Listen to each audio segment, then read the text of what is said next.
नमस्ते दोस्तों, मैं श्रेयस बढ़िया आप सबका मेरे YouTube चैनल पे बहुत बहुत स्वागत करता हूँ। आज हम डेली करंट अफेयर्स सीरीज से 22 फरवरी 2024 के करंट अफेयर्स को स्टडी करेंगे, जिसमें यहाँ लिखे गए टॉपिक्स पे हम डिस्कशन करने वाले हैं। अगर आप इस वीडियो लेक्चर का PDF चाहते हैं तो मैंने इस वीडियो के डिस्क्रिप्शन में टेलीग्राम चैनल की लिंक रखी हुई है, उस चैनल को ज्वाइन कीजिए और वहाँ पर आपको डेली PDF मिलते रहेंगे। इस वीडियो के एंड तक बने रहिएगा क्योंकि एंड में हम MCQ सॉल्व करने वाले और MCQ से जो हम सॉल्व करेंगे वो इस वीडियो के टॉपिक से रिलेटेड होंगे और बहुत ज़्यादा ज़रूरी है। वहां पे आपकी अच्छे से MCQ की प्रैक्टिस हो जाएगी। आपको उस MCQ के जो आंसर है वो कमेंट सेक्शन में लिखना है। मैं रोज नाम पढ़ता हूं कि कौन कौन लोग सीरियसली करंट अफेयर को पढ़ रहा है, मुझे पता चल जाता है जब आप MCQ के आंसर करते हैं। तो चलिए आज के लेक्चर की शुरुआत करें। 22 फरवरी 2024 का जो हमें फर्स्ट करंट अफेयर देखने मिल रहा है वो है मॉडल कोड ऑफ कंडक्ट को लेके, और इसका सिलेबस जाता है पॉलिटी में, MCC भी इसे कहा जाता है। मॉडल कोड ऑफ कंडक्ट होता क्या है? जब भी देश में इलेक्शन होते हैं तो कुछ कोड ऑफ कंडक्ट लगाया जाता है, फिर यहाँ पे कुछ नियम होते हैं, उसी के अनुसार जो पॉलिटिकल पार्टीज होती है उनको काम करने होते हैं। कोड ऑफ कंडक्ट है, यानी ये एक तरह से रूल्स है कि आपको किस तरह से कंडक्ट करना है, किस तरह से चीजें करनी है। तो ये लग जाएगा इलेक्शन के पहले और फिर सब चीजें इजीली नहीं हो पाएगी। तो ये क्या होने वाला है ये देख लेते हैं। कंटेक्स्ट इसका ये है कि इंडिया का एक डेलीगेशन जो होता है वो लंदन जाने वाला है। इंडिया से एक डेलीगेशन भेजा जा रहा है और किस देश में जाएगा? वो लंदन में जाएगा। और एफर्ट क्या है कि जो फ्री ट्रेड एग्रीमेंट हुआ है यूके के साथ, देखिए इंडिया और यूके के बीच में एक फ्री ट्रेड एग्रीमेंट है जिससे हम दोनों देश इजीली एक दूसरे के साथ व्यापार करते हैं। अब इसको हमें कहीं ना कहीं सील करना है। अब क्या है कि डेट्स जो है जनरल इलेक्शन की वो आने वाली है और ऐसा कहा जाता है कि 1 महीने से कम के टाइम के भीतर जो डेट है वो डिक्लेयर कर दी जाएगी कि अब इलेक्शन कब होगा। आपको पता है कि अभी लोकसभा का इलेक्शन होने वाला है, सेंटर का इलेक्शन होने वाला है और अब ये डेट आएगी। डेट आने के बाद फिर मॉडल कोड ऑफ कंडक्ट लग जाएगा जल्दी, और जब मॉडल कोड ऑफ कंडक्ट लग जाएगा तो जो पॉलिटिकल पार्टीज है वो इजीली काम नहीं कर पाएगी, उनको कुछ रूल्स को फॉलो करते हुए काम करना पड़ेगा। इसलिए अब जल्दी जल्दी जो भी काम बचे उसको पूरा करना होगा। तो हम कहेंगे कि अब लंदन में जाएंगे और जो भी फ्री ट्रेड वाला जो एफर्ट है उसको सील करके आएंगे एक एग्रीमेंट का, है ना। नहीं तो फिर आगे बढ़ गया तो फिर मॉडल कोड ऑफ कंडक्ट में सरकार बाहर नहीं जा पाएगी, जो पॉलिटिशियंस है वो बाहर नहीं जा पाएंगे और फिर ये चीज़ें पूरी नहीं हो पाएगी। इसीलिए ये model code of conduct news में आ चुका है। अब अगर हम पिछले साल की बात करें तो पिछले साल जो इलेक्शन हुए थे वो 2019 में हुए थे और यहाँ पे मॉडल कोड ऑफ कंडक्ट जो है वो फर्स्ट हाफ ऑफ मार्च में ही लगा दिया गया था, यानी हम कहेंगे कि मिड ऑफ मार्च में लगा दिया गया था। उसके बाद जब ये कोड ऑफ कंडक्ट लग जाता है तो जो सेंट्रल गवर्नमेंट है वो उसकी एबिलिटी खत्म हो जाती है, यानी वो एक तरह से कर नहीं सकता है कोई भी कमिटमेंट्स। तो ये कमिटमेंट नहीं कर पाएगा FTA में, और अब हमें FTA के कमिटमेंट्स पहले से ही करके रखने पड़ेंगे फ्री ट्रेड एग्रीमेंट के। ये गवर्नमेंट को लग रहा है, नहीं तो फिर हमारा ट्रेड एग्रीमेंट जो है वो डिस्टर्ब हो जाएगा यूके के साथ, क्योंकि कुछ टाइम तक हम ये एग्रीमेंट नहीं कर पाएंगे। इसलिए जल्दी जल्दी में यहाँ पे निकले हैं फ्री ट्रेड एग्रीमेंट। उसके बाद कब कर पाए रहते हैं हम? जब नई सरकार ने शपथ ले ली रहती है, अपने अपने ऑफिसेस में वो स्वन इन कर गए रहते पोस्ट इलेक्शन के बाद, तभी ये कर पाए रहते। तो मॉडल कोड ऑफ कंडक्ट जो होता है ये होता क्या है ये सबसे पहले देख लेते हैं। Model code of conduct set of guidelines होता है जिसको इशू करता है इलेक्शन कमीशन ऑफ इंडिया। याद रखिएगा कौन इशू करता है मॉडल कोड ऑफ कंडक्ट? तो इलेक्शन कमीशन ऑफ इंडिया। क्योंकि ये इसीलिए लाया जाता है, जैसे मैंने बोला कि कंडक्ट यानी अब आपको रहना कैसे है, पॉलिटिकल पार्टीज को किस तरह से क्या करना चाहिए और क्या नहीं करना चाहिए, ये पूरी चीजें यहाँ पे डिसाइड की जाती है। कंडक्ट ऑफ पॉलिटिकल पार्टी और उसके कैंडिडेट्स के होते हैं ड्यूरिंग इलेक्शन, क्योंकि इलेक्शन आने वाले, अब वो हर चीज इजीली नहीं कर सकते, फ्रीली नहीं कर सकते, अब उन पे कुछ रेस्ट्रिक्शंस रहेंगे, अदरवाइज इलेक्शन में कुछ गड़बड़ करने के चांसेस होते हैं। तो इस तरह से MCC लगाया जाता है। MCC का एम यही है कि फ्री और फेयर इलेक्शन हो, है ना। फेयर इलेक्शन मेन है। फेयर यानी हम कहेंगे कि एक तरह से कोई गड़बड़ ना हो, इस तरह के इलेक्शन रहेंगे और कोई भी मिसयूज ना करे अपने पावर का या रिसोर्सेस का, रूलिंग पार्टी या गवर्नमेंट। अब देखिए इसके बाद अगर अलाउ किया तो हो सकता है गवर्नमेंट कहीं बाहर के देश में जाए, वहां से कुछ डील कर ले, ये कर ले, कुछ भी हो सकता है, तो ये पहले ही लगाना पड़ता है। उसी के साथ साथ इलेक्शन कमीशन ऑफ इंडिया जो होता है वो ये कहता है कि मॉडल कोड ऑफ कंडक्ट जो होता है वो पहली बार 1960 के पोल्स में लगाया गया था केरला स्टेट इलेक्शन में, और 1991 से वो इलेक्शन के इंडियन इलेक्शन का इंटीग्रल पार्ट बना दिया गया है जो हर बार लगाया जाता है। तो ये भी फैक्ट याद रखिएगा, केरला में सबसे पहले लगाया गया था 1960 के इलेक्शन में। मॉडल कोड ऑफ कंडक्ट जो होता है वो फोर्स में आता है कब से? From the date of election schedule is announce, यानी जब भी आप इलेक्शन की डेट अनाउंस करते हो तब से वो लागू कर दिया जाता है, और कब तक लगा रहता है? जब तक इलेक्शन के रिजल्ट्स नहीं आ जाते। तो dates that rule results are out, वहां तक वो लगाया जाता है। तो ये भी पॉइंट याद रखना है कब से कब तक लगता है। MCC ये लीगली बाइंडिंग नहीं होता है, ये भी आपको बता दूं, यानी अगर आप इसे फॉलो ना करें तो आप पे पे कोर्ट में कोई एक्शन नहीं ली जा सकती है। बट ईसीआई जो होता है वो आपके ऊपर एक्शन ले सकता है, जो भी इसको तोड़ रहा है उसके अंडर एक्शन ली जा सकती है। और जो एक्ट एक्शन लेना अलाउ करता है इलेक्शन कमीशन ऑफ इंडिया को, वो है representation of people act of year 1951, ये आपको अलाउ करता है। उसके अलावा इंडियन पिनल कोड 1860 का ये भी अलाउ करता है। इलेक्शन कमीशन ऑफ इंडिया जो होता है ये इसके पास एक कॉन्स्टिट्यूशनल पावर है अंडर आर्टिकल 324 में कॉन्स्टिट्यूशन ने उनको एक पावर दी है कि वो ऑर्डर्स इशू कर सकते हैं और डायरेक्शन भी दे सकते हैं किस तरह से आपको एमसीसी को फॉलो करना है, मॉडल कोड ऑफ कंडक्ट को फॉलो करना है उसके लिए। तो इलेक्शन कमीशन ऑफ इंडिया के हाथ में पूरी चीजें यहां पे रहती है, आप सब उसके अंडर आ जाते हो और आप कोई भी गड़बड़ करते हुए पकड़े गए तो इलेक्शन कमीशन ऑफ इंडिया आप पे एक्शन भी ले सकती है। तो इस तरह से मॉडल कोड ऑफ कंडक्ट जो है ये न्यूज में रहा और इसका जो सोर्स था ये था सीएनबीसी। दूसरा जो करंट अफेयर देखने मिल रहा है वो है India middle east economic corridor. ये नाम सुन के आपको लग रहा होगा कि ये तो बहुत खतरनाक है। ये इतना कोई खतरनाक नहीं है, ये करंट अफेयर के एंड तक आपको इसके पूरा नॉलेज आ जाएगा। तो ये करंट अफेयर को एंड तक पढ़ने के बाद आपको ये पूरा समझ ही जाएगा। तो ये जो करंट अफेयर इसका सिलेबस जाता है करंट इवेंट्स में।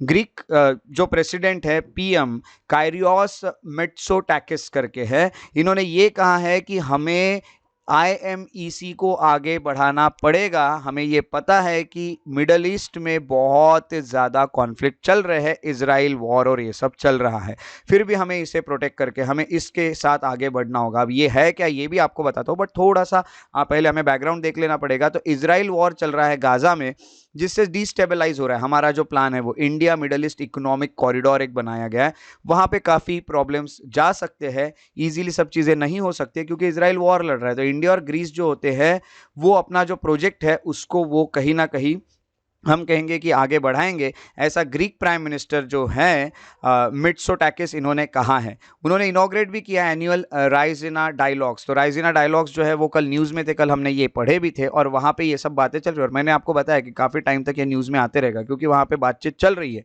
21 फरवरी को ये चीज़ें उन्होंने की है। EMIC जो है ये अनाउंस कब किया गया? तो ये G20 मीटिंग में अनाउंस किया गया था न्यू दिल्ली में। अब ये IMEC होता क्या है ये सबसे पहले देख लेते हैं। IMEC का फुल फॉर्म तो जैसे आपको अब पता ही चल चुका है और इसका फुल फॉर्म है India middle east economic corridor. ये जो कॉरिडोर होता है ये एक प्लान्ड इकोनॉमिक कॉरिडोर होता है, यानी यहाँ से बहुत सारी इकोनॉमिकल चीज़ें हो, इकोनॉमी से रिलेटेड चीज़ें हो सकती है। जैसे रेल रोड यहाँ बनाया जा सकता है, शिप से हम इधर उधर कर सकते हैं। तो यानी हम अपना ट्रेड और व्यापार जो है वो काफ़ी अच्छे से कर सकते हैं। कनेक्ट करता है, ये इकोनॉमिक डेवलपमेंट करता है या कनेक्टिविटी के लिए काम कर रहा है, इकोनॉमिक इंटीग्रेशन करता है एशिया, पर्शियन गल्फ का और यूरोप का। जी हाँ, आपके जो मैप बुक है उसमें ये तीनों चीजें आपको अच्छे से देख के रखनी है। क्या क्या देखोगे तीनों चीजों में? तो सबसे पहले कॉन्टिनेंट एशिया देख के रखिएगा, दूसरा पर्शियन गल्फ देख के रखिएगा और तीसरा यूरोप देख के रखिएगा। अब यहाँ पे कहीं ना कहीं इसके की फीचर देख लेते हैं क्या है। तो IMEC जो होता है इसमें रेल रोड बनते हैं, जैसे मैंने आपको बताया एशिया से पर्शियन गल्फ से होते हुए यूरोप में काफ़ी कनेक्टिविटी बनाई जाएगी। तो हम कहेंगे एशिया और यूरोप को कहीं ना कहीं कनेक्ट किया जा सकता है। वहाँ पे रेल रोड्स हम बना सकते हैं, शिप और रेल नेटवर्क्स बनाए जा सकते हैं, शिपिंग का अच्छा हम बना सकते हैं, रोड ट्रांसपोर्ट के रूट बना सकते हैं। तो रोड ट्रांसपोर्ट हो गया, शिप हो गया, रेल रोड हो गए, सब कुछ बनाया जा सकते हैं। जहाँ पे दो कॉरिडोर होगी, एक कॉरिडोर होगा ईस्ट कॉरिडोर जो इंडिया को अरेबियन गल्फ से जोड़ेगा और दूसरा होगा नॉर्थ कॉरिडोर जो गल्फ से यूरोप को जोड़ेगा। यानी पहले हम इंडिया से कहां पहुंचेंगे? तो अरेबियन गल्फ में पहुंचेंगे और अरेबियन गल्फ से हम पहुंचेंगे यूरोप में। इस तरह से ये पूरी कनेक्टिविटी रहेगी और ये कनेक्टिविटी अच्छी बनी रही तो यहाँ की चीज़ें उधर हो सकती है और हम अच्छे से ट्रेड से लेके व्यापार से लेके हर चीज़ अच्छे से कर सकते हैं। तो इससे हम काफ़ी ज़्यादा हम कहेंगे कि इकोनॉमिकली डेवलप कर सकते हैं खुद को, यूरोप को, पर्शियन गल्फ को, अरेबिया को, सब डेवलप हो सकते हैं। प्रॉब्लम क्या जा रहा है कि बीच में ही इजराइल का वॉर चल रहा है। इजराइल के वॉर के कारण ये चीज़ें थोड़ी डिस्टर्ब हो सकती थी, बट जैसे ग्रीक के प्राइम मिनिस्टर ने कह दिया कि अब डिस्टर्ब नहीं करना है, हमें इसको आगे बढ़ाना है, जो भी चल रहा है उसके बावजूद भी हम इस पे काम करते रहेंगे। IMEC जो है कॉरिडोर होता है, यहाँ पे इलेक्ट्रिसिटी के केबल्स डाले जाते हैं, हाइड्रोजन पाइपलाइंस डाली जाएगी, हाई स्पीड डेटा केबल्स डाले जाएंगे, है ना, इंटरनेट और ये सब की फैसिलिटीज़ वहाँ से बनाई जाएगी। इसमें सिग्नेटरीज कौन कौन से देश है जिन्होंने इसे साइन किया है? इंडिया है, USA है, सऊदी अरेबिया है, UAE है, यूरोपियन यूनियन है, इटली है, फ्रांस है, जर्मनी। ये सब देश एक दूसरे से कनेक्ट होने वाले ये सब चीज़ों के चलते, इकोनॉमिक कॉरिडोर के चल के। पोर्ट्स जो होते हैं ये कनेक्ट किए जाएंगे, जिसमें मुंद्रा फोर्ट और कांडला फोर्ट जो है गुजरात का वो आ रहा है, जवाहरलाल नेहरू पोर्ट ट्रस्ट नवी मुंबई का वो भी आ रहा है। इंडिया के ये कुछ पोर्ट्स आपको देखने मिलते हैं। उसके अलावा फुजैरा, जबल अली या फिर अबू धाबी, ये यूएई के 3 पोर्ट्स आ रहे हैं जो यहाँ से कनेक्ट करेंगे। दमम करके है, रस अल खैर करके पोर्ट है सऊदी अरेबिया में, ये भी आ रहा है। हैफा पोर्ट है इजराइल में, ये भी इसका पार्ट है। उसके अलावा पैरियस पोर्ट ग्रीस में है ये, और मेजीना साउथ इटली में, और मार्सेली करके जो है ये है फ्रांस में। तो ये सब पोर्ट्स जो है ये एक दूसरे को कनेक्ट हो जाएंगे और इजीली हर चीज़ के ट्रांसपोर्टेशन यहाँ से हो पाएंगे। आईएमईसी जो होता है ये एक पोटेंशियल काउंटर है to China's belt and road initiative. China जो कर रहा है अपने आप को डेवलप करने के लिए, उधर खुद को कनेक्ट करना चाहता है बेल्ट एंड रोड इनिशिएटिव से। हम कहेंगे कि वैसे ही हम भी अपने आप को डेवलप करेंगे उनसे कनेक्ट होकर आईएमईसी के थ्रू। तो चाइना हमारे कॉम्पिटिशन में जैसे कि चलते रहता है हमेशा, हमें भी उसमें आगे बढ़ना है। तो ये कहीं ना कहीं एक काउंटर बैलेंस करेगा चाइना के ग्रोइंग इकोनॉमिक और पॉलिटिकल इन्फ्लुएंस को, स्पेशली जो रीजन्स है जहाँ पे स्ट्रॉन्ग टाइज है यूएस के साथ, वहाँ तो हमें वहाँ पे अच्छी जगह मिल सकती है और हम कहीं ना कहीं आगे बढ़ सकते हैं, अपने आप को डेवलप कर सकते हैं। इस तरह से ये जो आईएमईसी है ये न्यूज़ में रहा है और इसका जो सोर्स था ये था द हिंदू। अगले करंट अफेयर्स की ओर चलते हैं, वो है एक्सो प्लैनेट्स को लेके। एक्सो प्लैनेट्स जो है ये काफ़ी अलग तरह के कुछ ग्रह देखने मिलते हैं, वो नाम से आपको पता ही चल रहा है। ये क्या होता है आपको पता चल जाएगा आगे जैसे धीरे धीरे पढ़ेंगे। सिलेबस जो होता है ये साइंस में जाता है। सबसे पहले 2 जायंट एक्सो प्लैनेट्स जो है, each possibly several of 10 times of earth, यानी आपको ये बता दूं अर्थ का जो मास है उससे 10 टाइम्स ये बड़े हैं। इतने बड़े होने के बाद ये क्रैश कर गए हैं एक दूसरे से। ये दोनों जायंट प्लैनेट जो है वो एक दूसरे से क्रैश कर गए हैं और ये अर्थ से कितना, तो 10 गुना ज़्यादा बड़े दिख रहे हैं। अब बैकग्राउंड ये है कि कोलिजन जो होता है कंप्लीटली लिक्विफाई कर देता है, दोनों प्लैनेट जो होते हैं ये कंप्लीटली लिक्विफाई हो गए और लिक्विफाई होने के बाद सिंगल मॉल्टन कोर जो होता है surrounded by cloud of gas, यानी हम कहेंगे अंदर का जो पार्ट है कोर यानी प्लैनेट्स के जो बीच का पार्ट था ये, इसके अंदर आपको पता है जैसे अर्थ में कुछ ना कुछ मॉल्टन चीज़ें हैं, है ना, मैग्मा और ये सब आपको देखने मिलता है। तो उसी तरह यहाँ भी है, यहाँ पे क्लाउड ऑफ गैस निकल गए, अंदर से हॉट रॉक्स निकल गए और डस्ट निकल गए हैं। अब टकरा गए तो अंदर से ये सब चीज़ें बाहर आ गई, तो मॉल्टन कोर था, उसके अलावा cloud of gas, hot rocks, dust सब कुछ बाहर निकल चुका है। ये जो इवेंट होता है ये काफ़ी खतरनाक एक इवेंट हुआ है यूनिवर्स में और इस कारण एक चीज़ हुई है कि एक अपॉर्चुनिटी मिल गई है पर साइंटिस्ट को कि वो स्टडी कर सकते हैं कि ये जो कोलिजल प्लानिटरी कोलिजन्स होते हैं ये किस तरह से हो सकते हैं और इसका क्या इंपैक्ट हो सकता है। ये सब चीज़ें आप कहीं ना कहीं साइंटिस्ट स्टडी कर सकते हैं, रिसर्च कर सकते हैं। रिसर्च टीम जो होती है वो प्लान कर रही है कि नासा के जो जेम्स वेब स्पेस टेलीस्कोप है, पिछले बार न्यूज़ में भी रहा था ये टेलीस्कोप, तो ये जेम्स वेब स्पेस टेलीस्कोप जो है इसके चलते हम आगे की जो चीज़ें उसको ऑब्जर्व करेंगे और ये देखेंगे कि क्या हो सकता है क्या नहीं, what remains of the 2 worlds. तो यहाँ पे क्या हुआ क्या नहीं ये सब चीज़ें यहाँ पे देखी जाएगी। एक्सो प्लैनेट्स किसे कहा जाता है ये सबसे पहले जान लेते हैं। एक्सो प्लैनेट्स वो प्लैनेट होते हैं जो ऑर्बिट करते हैं अराउंड अदर स्टार्स, जो हमारे सोलर सिस्टम के बाहर है। हमारे बाहर के प्लैनेट्स यानी एक्सो प्लैनेट हो गए। फॉर एग्जांपल ये हमारा सोलर सिस्टम में ये सन है और सन के अराउंड जो प्लैनेट्स होते हैं वो घूम रहे हैं। तो ये जो प्लैनेट जो है ये सन के अराउंड जो घूम रहे हैं, इन प्लैनेट्स को छोड़ के दूसरा कोई स्टार जिसके अराउंड प्लैनेट घूम रहे होंगे, ऐसे तो कई सारे सन है ना हमारे जो ये यूनिवर्स है उसमें, हमारे यहाँ तो एक सिर्फ ये प्लैनेट हमने लिया है। तो ये जो भी घूम रहे हैं हमारे सोलर सिस्टम के बाहर उनको एक्सो प्लैनेट्स कहा जाता है। एक्सो प्लैनेट्स जो होते हैं वो एक्स्ट्रा सोलर प्लैनेट्स होते हैं हमारे सोलर सिस्टम के बाहर के। ज़्यादातर जो एक्सो प्लैनेट्स होते हैं वो डिस्कवर किए गए हैं, हम कहेंगे कि यार located in milky way Galaxy में ही हैं, ये भी आपको डिस्कवर करने को मिले हैं बहुत सारे। इनफैक्ट एस्ट्रोनॉमर जो होते हैं उन्होंने डिटेक्ट भी किए हैं कुछ एक्सो प्लैनेट्स बाकी गैलेक्सीज में भी, मिल्की वे गैलेक्सीज को छोड़ के, जैसे कि एंड्रोमेडा है, M31 है, तो बाकी गैलेक्सीज में भी हमने डिस्कवर किए। बट हमारे भी मिल्की वे गैलेक्सी में काफ़ी सारे देखने मिलते हैं, बट हमारे सोलर सिस्टम के बाहर है, इसलिए उनको एक्सो प्लैनेट कहा जाता है। की पॉइंट्स देखते हैं एक्सो प्लैनेट के। सबसे पहले है डिस्कवरी। फर्स्ट पॉसिबल एविडेंस जो एक्सो प्लैनेट के वो 1917 में देखा गया था, बट फर्स्ट कंफर्मेशन जो है डिटेक्शन का वो 1992 में होता है। ऐसा कहा जाता है कि 1917 में था बट कंफर्म नहीं था कि वो है या नहीं प्लैनेट, और इसकी जो डिस्कवरी है वो फिर कंफर्म होती है 1992 में। दूसरा है मेथड ऑफ डिटेक्शन। डिटेक्ट कैसे किया जाता है, तो transit photometry and Doppler spectroscopy, ये 2 मेथड्स है जिससे इसको कहीं ना कहीं आप डिटेक्ट कर सकते हो एक्सो प्लैनेट्स को। तो जैसे मैंने बताया ट्रांजिट फोटोमेट्री। अब ये ट्रांजिट फोटोमेट्री क्या होती है? ट्रांजिट फोटोमेट्री जो होती है ये कैसा होता है, ये ट्रांजिट होता क्या है? अब ट्रांजिट जब होता है उस वक्त ये हम ऑब्जर्व कर सकते हैं। तो जब भी कोई प्लैनेट पास होता है किसी भी स्टार से और ऑब्जर्वर के बीच से, कोई एक स्टार है और आप यहाँ से ऑब्जर्व करो और इसके बीच से जब भी कोई प्लैनेट पास होता है तो फोटोमेट्री के हम कहेंगे यूज से आप उसको स्टडी कर सकते हैं। इसको ट्रांजिट फोटोमेट्री कहते हैं।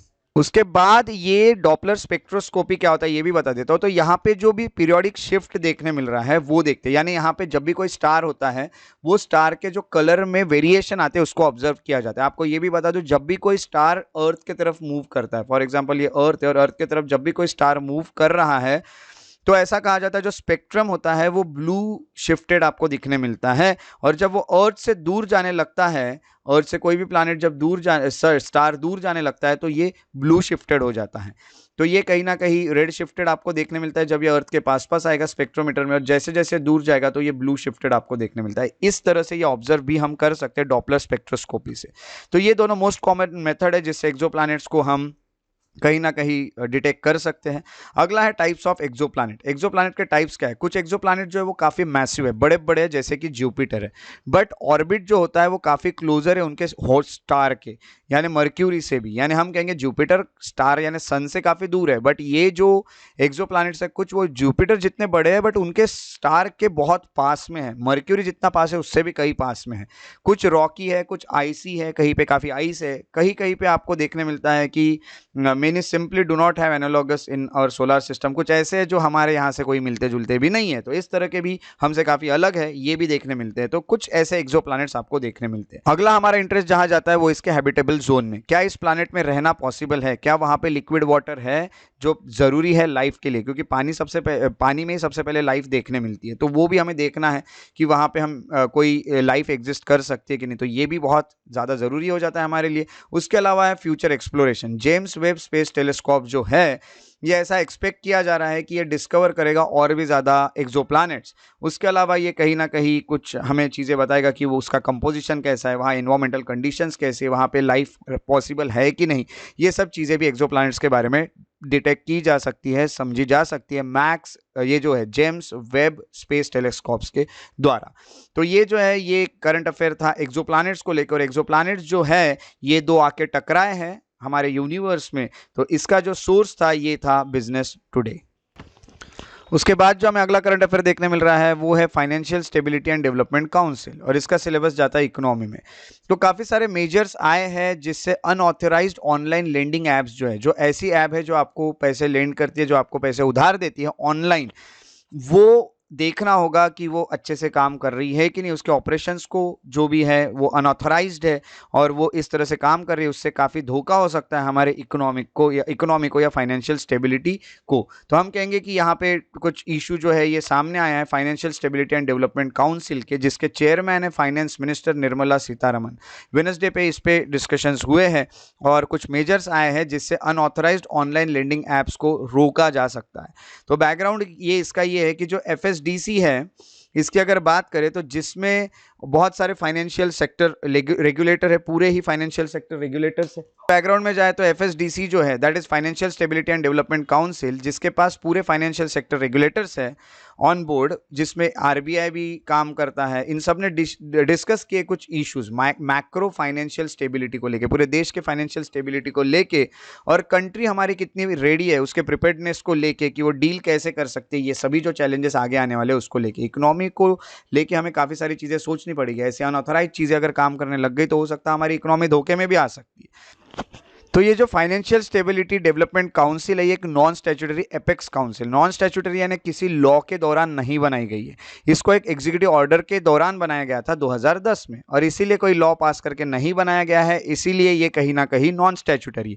जो लॉ पास करके बनाते हैं उनको स्टैट्यूटरी बॉडीज कहा जाता है। तो ये नॉन स्टैट्यूटरी एपेक्स यानी सबसे बड़ा काउंसिल है ये चीज़ों के लिए जो काम करता है फाइनेंशियल स्टेबिलिटी और डेवलपमेंट के लिए, सबसे टॉप का काउंसिल है। ये अंडर मिनिस्ट्री ऑफ फाइनेंस काम करता है। रघुराम राजन कमेटी जो है ऑन फाइनेंशियल सेक्टर रिफॉर्म्स, उन्होंने प्रपोज किया था कि FSDC रहना चाहिए। रघुराम राजन जो है वो हमारे RBI जो है उसके आपको पता है कि गवर्नर भी रहे हैं। उसी के साथ साथ इसके चेयरमैन होते हैं फाइनेंस मिनिस्टर, और उसके मेंबर्स में आते हैं जितने भी हेड्स है फाइनेंशियल सेक्टर रेगुलेटर्स के, जैसे RBI, SEBI, PFRDA, IRDA, ये सब लोग आते हैं। फाइनेंस सेक्रेटरी भी उसमें मेंबर होते हैं, secretary of department of economic affairs, secretary of department of financial services, chief economic adviser, secretary of department of electronics and information technology, chairperson होते हैं insolvency and bankruptcy board of India के, उसी के साथ साथ revenue secretary भी होते हैं। तो चेयरमैन होंगे फाइनेंस मिनिस्टर और इतने सारे उसमें मेंबर्स होते हैं। ये सब काफी टॉप लेवल के डिस्कशंस करते हैं। जैसे आप देख रहे सभी लोग काफी ऊपर के पोस्ट के लोग हैं। ये जो काउंसिल होता है ये एक्सपर्ट्स को भी इन्वाइट कर सकता है अगर उनको लगता है तो, किसी भी मीटिंग में वहां से भी वो कुछ डिसीजंस लेने के लिए उनको हेल्प मिलती है। फंक्शंस इसके कैसे है, फंक्शंस ये क्या काम करता है, सबसे पहले तो इंस्टीट्यूशनलाइज या स्ट्रेंथन करता है जो भी मैकेनिज्म है, यानी हमें मेंटेन करना है फाइनेंशियल स्टेबिलिटी, वो कैसे हो सकती है। इंटर रेगुलेटरी कोऑर्डिनेशन जो है वो कैसे हो सकता है, जो भी रेगुलेटरी बॉडीज है जो कहीं ना कहीं काम कर रही है उन सब के बीच में कोऑर्डिनेशन कैसे बना के रख सकते हैं, या फिर फाइनेंशियल सेक्टर का डेवलपमेंट और कैसे अच्छे से हो सकता है ये भी हमें पता चलता है। Macro prudential supervision of economy भी आपको देखने मिलता है, यानी हम ये भी कह सकते हैं कि इकोनॉमी को भी एक सुपरवाइज करते हैं लोग कि इकोनॉमी और अच्छे से कैसे चल सकती है, उसके फंक्शनिंग में भी देखा जाता है। फाइनेंशियल कॉन्ग्लोमरेट्स जो होते हैं वो जब बड़े बड़े फाइनेंशियल फील्ड में जो लोग हैं उनसे उनके भी रिलेटेड फंक्शनिंग को एसेस करने का काम करती है, देखने का काम करती है। इस तरह से financial stability and development council काम करती है और ये न्यूज में रहा और इसका जो सोर्स था ये था द हिंदू। उसके बाद जो हमें अगली न्यूज देखने मिली है वो है IREDA को लेके, Indian renewable energy development agency limited को लेके। अब ये आप नाम से ही पता कर सकते हो कि रिन्यूएबल एनर्जी के डेवलपमेंट के लिए काम करने वाली ये एक एजेंसी है और इसका सिलेबस जाता है एनवायरमेंट में। अब काफी एक बड़ा मूव देखने मिल रहा है जिसमें इंडिया के रिन्यूएबल एनर्जी सेक्टर को कहीं ना कहीं बूस्ट करने का सोचा जा रहा है। Indian renewable energy development agency जो है ये इसके लिए काम करेगी। उन्होंने कुछ प्लान्स बताया कि किस तरह से हम जो सब्सिडरी, हमारा जो एम है कि रिटेल मार्केट में हम किस तरह से उतर सकते हैं, रिन्यूएबल एनर्जी लोगों तक कैसे पहुंचा सकते हैं, क्योंकि रिन्यूएबल एनर्जी अगर मिल गई तो काफ़ी अच्छे से काम हो सकते हैं। रिन्यूएबल एनर्जी यानी वो एनर्जी जो जल्दी रिन्यू हो जाती है, for example wind energy, solar energy, जो भी टाइडल एनर्जीज है जो जल्दी जल्दी रिन्यू होती है और उसका यूज़ करने के बाद एनवायरमेंट को भी कोई धोखा नहीं होता है। बैकग्राउंड ये है कि कुछ सब्सिडियरी जो है ये प्रपोज की गई है, यानी जैसे कि प्रोजेक्ट जो है वो बनाए जाएंगे, जैसे रूफटॉप सोलर हो गया, PM कुसुम हो गया, इलेक्ट्रिक व्हीकल्स है, उसके अलावा अदर बिजनेस टू कंज्यूमर जो है वो सब चीज़ें सेगमेंट्स पे काम किया जा रहा है और गवर्नमेंट ऑफ इंडिया से इनको अप्रूवल मिल चुका है।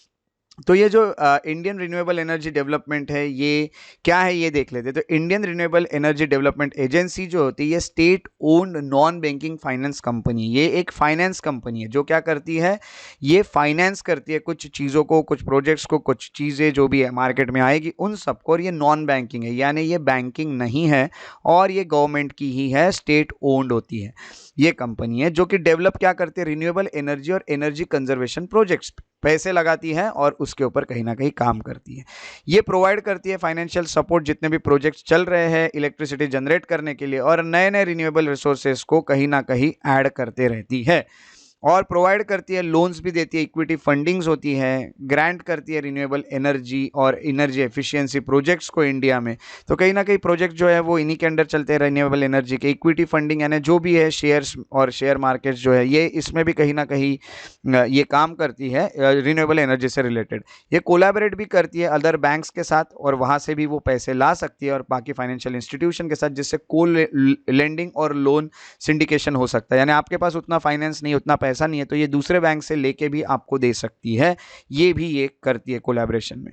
उसी के अलावा ये किस मिनिस्ट्री के अंडर काम करती है, तो ministry of new and renewable energy के अंडर ये काम करती है और ये एस्टेब्लिश की गई थी 1987 में और इसको मिनी रत्न स्टेटस भी मिला है कैटेगरी 1 का 2015 में। आपको कमेंट सेक्शन में लिखना है कि मिनी रत्न जो है कैटेगरी 1 का वो किस कंपनीज को दिया जाता है इंडिया में।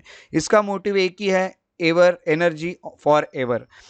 जितने भी फाइनेंसेस होते हैं ऑल रिन्यूएबल एनर्जी टेक्नोलॉजीज के, जो भी वैल्यू चेन है जैसे कि सोलर है, विंड है, हाइड्रो प्रोजेक्ट्स है, बायो एनर्जी है, वेस्ट से एनर्जी बनाना हो गया, एनर्जी एफिशिएंसी ये हो गई जो एफिशिएंटली एनर्जी बनाई जाएगी जिससे कम पोल्यूशन होगा, ई मोबिलिटी है, इलेक्ट्रॉनिक चीज़ें है, बैटरी स्टोरेज है, बायोफ्यूल है, या फिर काफ़ी एक अलग अलग टेक्नोलॉजी जो होती है इसको भी ये फाइनेंस करती है और मार्केट में लाती हैं। रिन्यूएबल एनर्जी प्रोजेक्ट्स की अगर बात करें जो इंडिया में है तो रिन्यूएबल एनर्जी जो होती है वो एनर्जी होती है जो नेचुरल सोर्सेस से आती है, जैसे कि सनलाइट, विंड, वाटर, बायोमास से।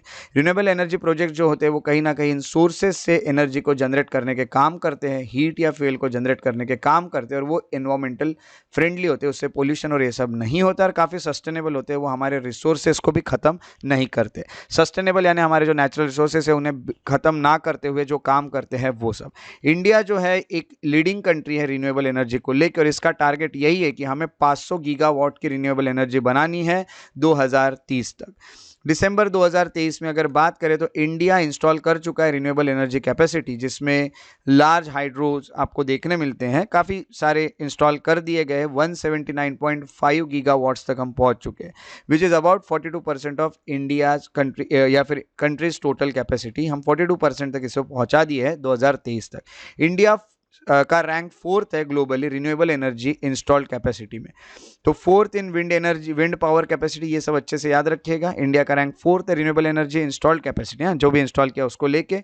4th है हमारा विंड पावर कैपेसिटी को लेके। 5th है हम सोलर पावर कैपेसिटी को लेके। ऐसा कहा है इंटरनेशनल रिन्यूएबल एनर्जी एजेंसी ने, IREA ने, रिन्यूएबल कैपेसिटी स्टैटिस्टिक्स 2023 की मैंने आपको बात बताई है करंट अफेयर्स की। अब हम देख लेते हैं कुछ मेजर रिन्यूएबल एनर्जी प्रोजेक्ट जो इंडिया में चल रहे हैं। पूगा जियोथर्मल एनर्जी प्रोजेक्ट जो लद्दाख में चल रहा है। भादला सोलर पार्क ये राजस्थान में बनाया जा रहा है। मुप्पंडल विंड फार्म तमिलनाडु में बनाया जा रहा है। Koyna hydro electric project Maharashtra में, ये काम कर रहे हैं इंडिया में रिन्यूएबल एनर्जी के रिलेटेड। तो ये था एक रिन्यूएबल एनर्जी से रिलेटेड हमारा current affair Indian renewable energy development agency limited को लेके, और इसका जो सोर्स था वो था इकोनॉमिक टाइम्स। चलिए अब बारी आज के प्रैक्टिस एमसीक्यूज को सॉल्व करने की। तो क्वेश्चन नंबर 1 जो आपको देखने मिल रहा है वो है with reference to model code of conduct which of the following statement is or are correct, is not correct, sorry याद रखिएगा नॉट करेक्ट का है। तो मॉडल कोड ऑफ कंडक्ट जो होता है वहां सेट ऑफ गाइडलाइंस है जो इसको इशू करता है union government of India. Second है ये एमसीसी जो है comes into force as soon as election schedule is announced by election commission of India and remains in effect till end of election process. Third है MCC जो है ये enforceable by law नहीं है। फोर्थ है कि ECI जो है can take action against violators under representation of people act 1951। इसमें से गलत ऑप्शन कौन सा आपको कमेंट सेक्शन में लिखना है। सेकेंड जो क्वेश्चन है जो हमें देखने मिल रहा है वो है मैच द पेयर को लेके। यहाँ पे आपको रिन्यूएबल एनर्जी प्रोजेक्ट्स लिखे हैं, दूसरे कॉलम में आपको स्टेट्स लिखे हैं। तो रिन्यूएबल एनर्जी प्रोजेक्ट्स में पूगा जियोथर्मल एनर्जी प्रोजेक्ट है, स्टेट है हिमाचल प्रदेश। भाडला सोलर पार्क है और जगह बताई गई राजस्थान। मुपंडल विंड फार्म है और जगह बताई गई Kerala. Koyna hydro electric project है और जगह बताई गई केरला, महाराष्ट्र। इसमें से कितने ऑप्शंस करेक्टली मैच्ड है ये आपको बताने हैं। पहला है only 1, second is only 2, third is only 3 and fourth is all 4। तीसरे क्वेश्चन की तरफ चलते हैं। जो थर्ड क्वेश्चन है वो है यूरोपियन, आपको कुछ डिवाइसेस देखनी है। पहला European southern observatory very large telescope ESO VLT। दूसरा है केपलर स्पेस टेलीस्कोप। तीसरा है ट्रांजिटिंग एक्सोप्लैनेट सर्वे सैटेलाइट्स टेस्ट। और चौथा है James Webb space telescope. Exoplanets को के लिए कौन से ये कौन से डिवाइसेस काम करते हैं एक्सोप्लैनेट्स को ढूंढने के लिए? ओनली 1, ओनली 2, ऑल 3 या ऑल 4। सो अब बारी है कल के जो क्वेश्चंस पूछे थे उसके आंसर्स देखने की। तो क्वेश्चन नंबर 1 का है C, क्वेश्चन नंबर 2 का है D और क्वेश्चन नंबर 3 का है B। अगर आपको मेरे वीडियोस पसंद आते हैं तो उन्हें लाइक जरूर करें, शेयर करें और मेरे YouTube चैनल को सब्सक्राइब करके बेल आइकॉन को प्रेस करना ना भूलें ताकि आने वाले वीडियोस के नोटिफिकेशन आपको रेगुलरली मिलते रहे। अगर आप और अपडेट्स चाहते हैं तो आप फेसबुक पेजेस जो है मेरे उनको भी फॉलो और लाइक कर सकते हैं। श्रेयस बढ़िया इंटरप्रिटेशन। अगर आप मुझसे कोई भी क्वेश्चन पूछना चाहते हैं, कोई भी डाउट पूछना चाहते हैं तो आप मुझे डायरेक्ट मैसेज के थ्रू इंस्टाग्राम पे भी पूछ सकते हैं। मुझे फॉलो कीजिए श्रेयस बढ़िया द पीस लवर पर, आपको आपके सवालों के जवाब भी मिलते रहेंगे। उसी के साथ साथ अगर आप मुझे मेल करना चाहें तो shreyasbadi@gmail.com पे आप मुझे मेल भी कर सकते हैं। और अगर आप और भी इंफॉर्मेटिव वीडियो चाहते हैं तो आप मेरे एकेडमी श्रेयस IAS एकेडमी के जो अकाउंट है इंस्टाग्राम पे और फेसबुक पे वहां भी उसे फॉलो करके मुझे सपोर्ट दिखा सकते हैं।